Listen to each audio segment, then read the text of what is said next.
नमस्कार। आज हम बात करेंगे एनर्जी मार्केट में हो रही दो बड़ी और दिलचस्प घटनाओं की जो सीधे सीधे भारत से जुड़ी हैं। देखिए, एक तरफ क्या हो रहा है कि दुनिया का सबसे ज़रूरी ऑयल रूट वो ब्लॉक हो गया है, और दूसरी तरफ एक ऐसा देश जिसे हम विरोधी मानते हैं, उसने एक चौंकाने वाला ऑफर दिया है। अब सुनने में तो ये दोनों बातें बिल्कुल अलग लगती हैं, है ना? पर असल में ये एक दूसरे से बहुत गहराई से जुड़ी हैं और इनका भारत पर सीधा असर पड़ रहा है। तो चलिए इस पहेली को सुलझाने की कोशिश करते हैं। एक तरफ ईरान हॉर्मुज स्ट्रेट में जहाज़ों का रास्ता रोक रहा है और दूसरी तरफ अमेरिका अचानक से भारत को छूट दे रहा है कि वो रूस से तेल खरीद ले। भला इन दोनों बातों का आपस में क्या कनेक्शन हो सकता है? यही हम आज समझने वाले हैं। तो हमारी कहानी की शुरुआत होती है दुनिया के सबसे जरूरी समुद्री रास्ते से। इसका नाम है स्ट्रेट ऑफ हॉर्मुज। ये सिर्फ एक पानी का रास्ता नहीं है, बल्कि समझिए कि ये पूरी दुनिया की अर्थव्यवस्था की धड़कन है, एक लाइफलाइन है। ये जो संकरा सा रास्ता है ना, ये फारस की खाड़ी को खुले समंदर से जोड़ता है, और सऊदी अरब, इराक, यूएई, कतर, जितने भी बड़े बड़े तेल और गैस बनाने वाले देश हैं, वो सब अपना माल इसी रास्ते से बाहर भेजते हैं। तो आप समझ सकते हैं कि ये कितना ज्यादा जरूरी है। जरा इस नंबर पर गौर कीजिए। हर रोज लगभग 2.1 करोड़ बैरल कच्चा तेल इसी रास्ते से होकर गुजरता है। ये एक बहुत ही बड़ी, बहुत ही बड़ी मात्रा है। अब ये 2.1 करोड़ बैरल, ये आंकड़ा कितना बड़ा है, इसे ऐसे समझिए कि ये पूरी दुनिया में हर रोज इस्तेमाल होने वाले तेल का लगभग 20% है। 20%। मतलब दुनिया का हर 5वां बैरल तेल बस उसी एक पतली सी गली से गुजरता है। सोचिए जरा। और यही बात इसे बहुत ज्यादा खतरनाक बना देती है। जानते हैं ये रास्ता सबसे कम चौड़ा कहाँ है? सिर्फ 33 किलोमीटर। और जहाज़ों के आने जाने के लिए जो लेन बनी है वो तो बस 3-3 किलोमीटर की है। मतलब कोई भी चाहे तो यहाँ बड़ी आसानी से रुकावट डाल सकता है। और अब आते हैं कहानी के दूसरे हिस्से पर, ईरान के दांव पर। ईरान ने क्या किया कि इस रास्ते को पूरी तरह से बंद नहीं किया। नहीं, उसने एक बहुत ही क्लेवर, बहुत ही सोची समझी नाकाबंदी की है। वो इस रास्ते को एक हथियार की तरह इस्तेमाल कर रहा है।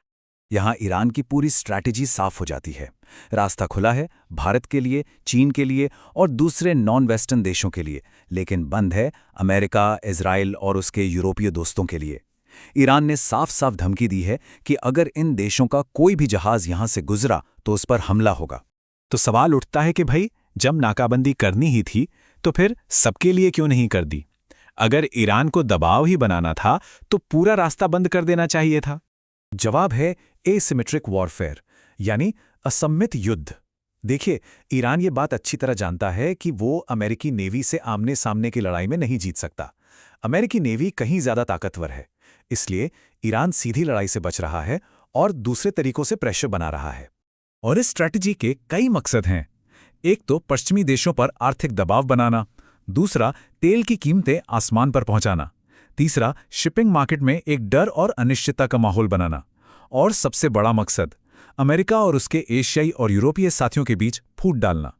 और जैसे ही ईरान ने अपना ये दांव चला, कहानी में एक जबरदस्त ट्विस्ट आया, और ये ट्विस्ट आया अमेरिका की तरफ से। अमेरिका ने एक ऐसी छूट का ऐलान किया जिसकी किसी को उम्मीद नहीं थी। खुद अमेरिकी ट्रेजरी सेक्रेटरी स्कॉट बेसेंट ने आकर ये ऐलान किया। उन्होंने कहा कि हम चाहते हैं कि ग्लोबल मार्केट में तेल की सप्लाई चलती रहे, इसलिए हम इंडियन रिफाइनर्स को 30 दिन की एक टेम्पररी छूट दे रहे हैं। लेकिन रुकिए, ये छूट इतनी सीधी भी नहीं है। इसमें बहुत सारी शर्तें हैं। पहली, ये सिर्फ 30 दिन के लिए है। दूसरी, ये सिर्फ इंडियन रिफाइनर्स के लिए है। और सबसे जरूरी बात, ये सिर्फ उस रूसी तेल के लिए है जो पहले से जहाज़ों में भरकर समंदर में फंसा हुआ है। मतलब भारत कोई नया ऑर्डर नहीं दे सकता। और यहीं पर असली खेल समझ में आता है। देखिए, अमेरिका दुनिया को क्या दिखा रहा है कि वो तो बस ग्लोबल मार्केट को स्थिर करना चाहता है, लेकिन असलियत कुछ और है। ये एक सोची समझी राजनीतिक चाल है। अमेरिका को भी पता है कि होर्मुज में जो संकट खड़ा हुआ है, उसके बाद भारत को तेल चाहिए ही चाहिए, और भारत वो तेल रूस से खरीदेगा, चाहे जो हो जाए। तो ये जो छूट दी गई है ना, ये एक तरह से अमेरिका के लिए अपना चेहरा बचाने जैसा है। ये दिखाने की कोशिश है कि देखो, कंट्रोल अभी भी हमारे ही हाथ में है।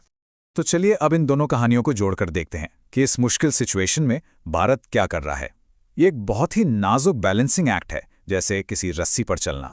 ये एक नंबर भारत की पूरी कहानी बयां कर देता है। 85%। हम अपनी ज़रूरत का 85% तेल बाहर से मंगवाते हैं। ये एक बहुत बड़ी, बहुत ही जोखिम भरी निर्भरता है। और इस चार्ट से पता चलता है कि भारत ने पिछले कुछ समय में अपनी स्ट्रैटेजी को कैसे बदला है। देखिए, 2022 से पहले रूस से हमारा तेल का इंपोर्ट बस 2% था, बस 2%। और आज ये बढ़कर 35 से 40% हो गया है। आज रूस भारत के लिए एक बहुत ज़रूरी एनर्जी पार्टनर बन चुका है। इस पूरे मामले का असर भारत की घरेलू राजनीति पर भी पड़ रहा है।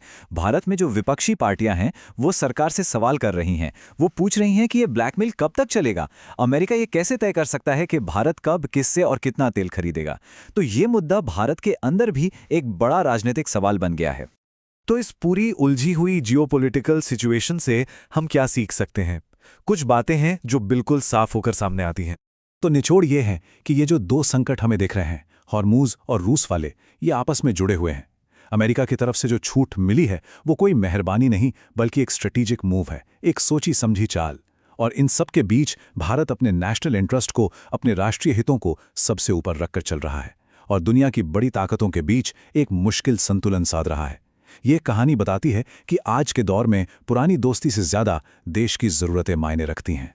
और ये सब हमें एक बहुत बड़े सवाल पर लाकर खड़ा कर देता है।